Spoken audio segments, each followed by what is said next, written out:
Baby માસી, હર્ષ,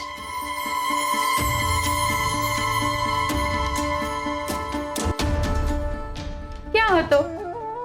સવારનો આવ્યો છે અને હમણાં તને બેબી માસીની યાદ આવી? અરે બેબી માસી, હું સમિતિમાં અપડેટ લેવા માટે ગયો હતો, પણ હું આવ્યો તો તમને મળવા માટે. તમે સૂતા હતા. તો જગાડવી જોઈએ ને. હર્ષ, તને કેટલી વાર કહ્યું છે, લાઈફમાં કામ અને ઘર આ બંને વચ્ચે બેલેન્સ રાખવું જરૂરી છે.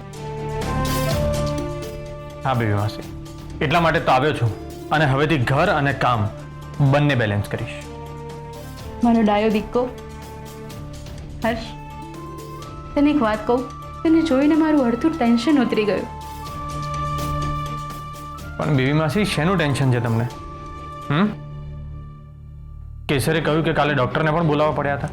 શું થયું? ભૂતકાળની એક ઘટનાએ મારો જીવ અદ્ધર કરી દીધો છે. કઈ ઘટના? તે મને કહ્યું હતું ને.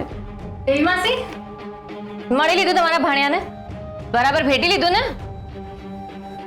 ફોજદાર, હવે તમે જ બેબી માસીને પૂછો. તમે એમના લાડકા છો ને, એટલે તમને બધું કહી દેશે. બાકી મને તો કશું કહેતા જ નથી. નહીં બેબી માસી? સર, બેબી માસી એ જ કહી રહ્યા છે. યસ બેબી માસી, બોલો.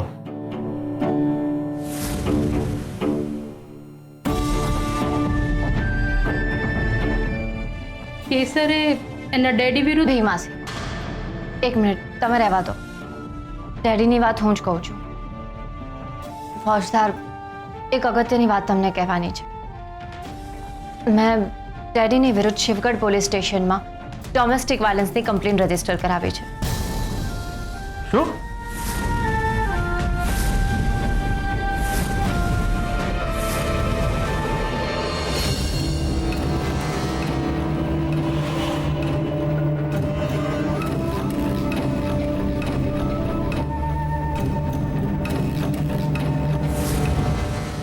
મિસિસ રેણુકા, અને મારા સિવાય બીજું કોઈ દેખાતું જ નથી. શું? હું અહીંયા વોક કરવા માટે નીકળ્યો હતો અને તમને જોયા એટલે મને થયું કે હું જરા તમને યાદ કરાવી દઉં. પરમ દિવસે તમારી એપોઇન્ટમેન્ટ છે, એ યાદ છે ને તમને? હા, મને ફોન આવ્યો હતો. મિસિસ રેણુકા, બપોરના છે ને મારે એક એમરજન્સી આવી ગઈ હતી, તો એના કારણે મારે બહાર જવું પડ્યું. એટલે તમને એક વાત પૂછવાની રહી. શું? મિસ્ટર કશ્યપ ઠીક તો છે ને? તમને કેવી રીતે ખબર પડી? ગઈકાલે ડોક્ટર પારેખને મેં તમારા ઘરે આવતા જોયેલા. મિસિસ રેણુકા, હું તમારા આટલા નજીક રહું છું તો પણ તમે બીજા ડોક્ટરને બોલાવો. માન્યું કે હું સકાઇટ્રિસ્ટ છું, પણ મેં MBBS પણ કરેલું છે. પણ એમાં એવું છે કે એક્ઝેક્ટલી મિસ્ટર કશ્યપને શું થયું છે? હાથ પર જરા કાપો છે. હાથ પર કાપો પડ્યો, એમાં ડોક્ટરને બોલાવી લીધા? I must say mister Kashyap જેટલા માચો દેખાય છે એટલા છે નહીં. Very weak. રાઈટ. એક minute doctor Sameer. Doctor Sameer નહીં,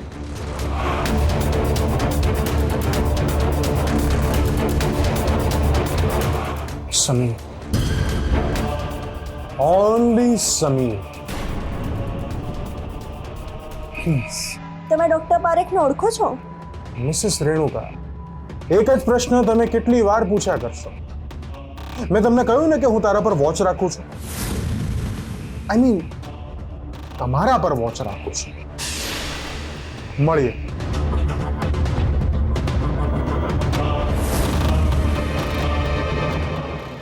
વિક્રમસિંહને તો જો કેસરે તારા ડેડી ના હોત ને, તમે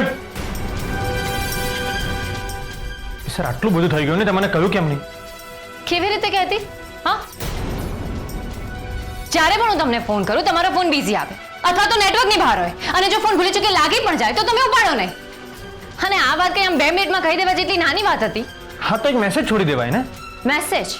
પહોંચતા જ્યારે મેં તમને 22 વખત કોલ કર્યા ને, ત્યારે મેં તમને 18 મેસેજીસ કરેલા. તમે એક પણનો રિપ્લાય ના આપ્યો. અને હવે આવી વાતો મારે મેસેજમાં કરવાની? અચ્છા, એટલે બધું મારી પર નાખે છે. પહોંચતા એવું નહીં.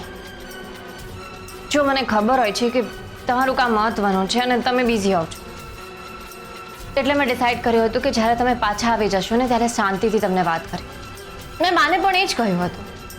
અને તમે ત્યાં અમદાવાદમાં હોવ અને તમને ખબર પડે કે ડેડીએ મમ્મીને માર્યા અને તમે ત્યાં તમારું બધું કામ છોડીને અહીંયા આવી જતા તો ઇન શોર્ટ મારે તમને કોઈ ટેન્શન નહોતું આપવું. કે સર આપણે હસબન્ડ વાઈફ છીએ. તારી મમ્મી એ મારી મમ્મી છે, તારું ફેમિલી એ મારું ફેમિલી છે. વાહ ફૌજદાર, તમે તો એકદમ આજની યંગ જનરેશન જેવું બોલવા લાગ્યા ને. એક minute, what do you mean by young generation? હું યંગ જ છું. પણ ફૌજદાર, આ બેબી માસી મને ફરિયાદ પાછી લેવા માટે કહી રહ્યા છે. એ જાણવું વધારે જરૂરી છે. હું તો પૂછીને થાકી ગઈ, પણ મને તો કંઈ જ નથી કહેતા. તમે જ પૂછો હવે કારણ.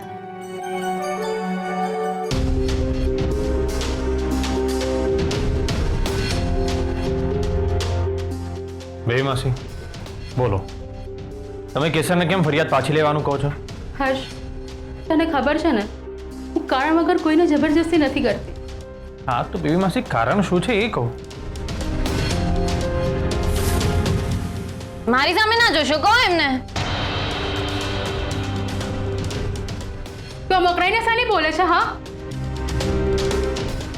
આ અર્જુન પણ મારી સાથે આવી જ રીતે વાત કરે છે અને હવે તું પણ આવી રીતે વાત કરવા લાગી. તમે બધા હડે હડે કેમ કરો છો મને? સોરી બેબી માસી, તમે જેવું સમજો છો હું એવી રીતે નથી બોલી. હું તમારી મમ્મી સાથે પણ આવી જ રીતે વાત કરતી હોઉં છું.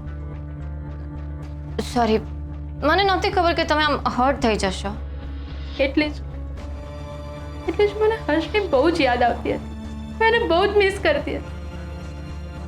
ઘરમાં એક હર્ષ જ છે જે મારી સાથે પ્રેમથી વાત કરે છે. બેબી માસી એવું નથી. એ તો કેસરે આટલી બધી વાર તમને કારણ પૂછ્યું ને તમે ના કહ્યું ને એટલે થોડી કકળાઈ ગઈ. બાકી બેબી માસી મારા કરતા પણ વધારે લાડ કરે છે તમને. બોલો બેબી માસી, કમ્પ્લેન પાછી લેવા પાછળનું કારણ શું છે? કહું છું. કેસરની સામે કેવી રીતે કહું?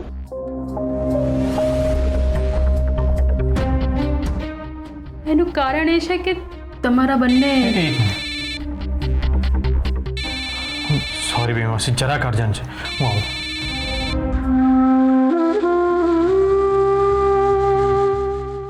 બેબી માસી, તમે તમારી દવા લઈ લીધી ને? હા.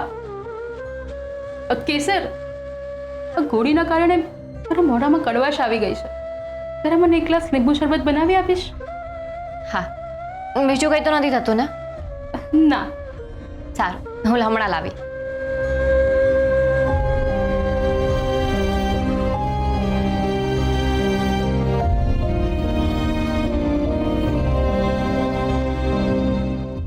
હર્ષ ફોન પતાવીને જલ્દી આવે તો સારું.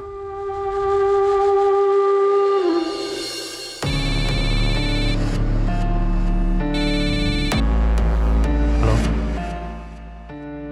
R you okay Kashyap? Yes I am okay. પણ તે ફરી કેમ ફોન કર્યો? શું થયું? અરે અહીં ડૉક્ટર આવ્યા હતા. ડૉક્ટર? આપણા ડૉક્ટર.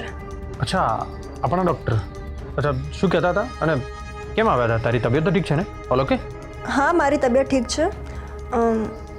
બાકી શું ડિટેલ્સ છે એ તું અહીંયા ઘરે આવી જા, પછી વાત કરીશું. Okay, bye. બાય.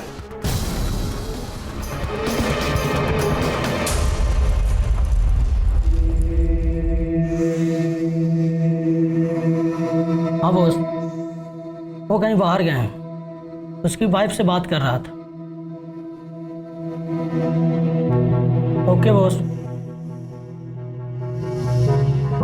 દાદીજી રિયાલિટી કેવું હતું પણ મે બી મારા ફોન રેકોર્ડ થઈ રહ્યા.